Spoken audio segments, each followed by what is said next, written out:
Hello, wanted to give you an update. I've been working on the tool and I've used it for yet another engagement, and I realized some things, I've updated some things. Let me fill you in. I've updated the tool for the latest pricing.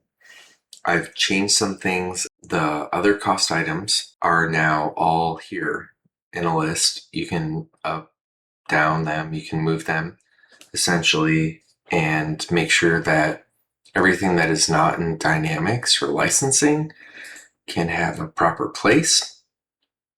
I've also given some space for where environments grow over time and then which ones are going to be copied back with data. So you can include those into your estimate. And given the client that I'm working on currently and some of the overrides that I've done, right? I've pared back some of the development environments, extended to developers. I know that production, UAT, and a developer environment is going to last forever, essentially. Then these are the numbers that I'm coming to. This does not include the negotiated license number. It's at 0, so no Microsoft licensing is included. And that means that this is really just the additions. And I can click on any one of these to say, kind of, how did we get here? Okay, there was some storage overage. Fabric F32 happened. There were some Copilot Studio message packs that we needed, and some Azure Application Insights that we're paying for, and a tool inside of Azure that we're paying for monthly.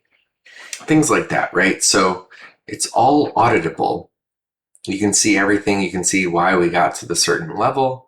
This is a 5-year outlook, so the number kind of increases. But to be honest, like during the implementation, it is high because this is an example of a client that has very few user licenses and therefore doesn't have a lot of entitlement and therefore needs to pay for extra storage during the time that we need these extra environments in order to properly implement them.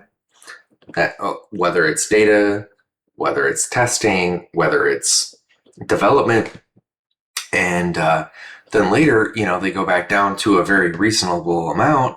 But then, of course, they're using the system, and so slowly over time, it's going to increase. It's a very slow increase, but when you're looking at 5 years, it does increase quite a bit, which is okay. All of the assumptions are built into the spreadsheet, and it's something that you can use on your own.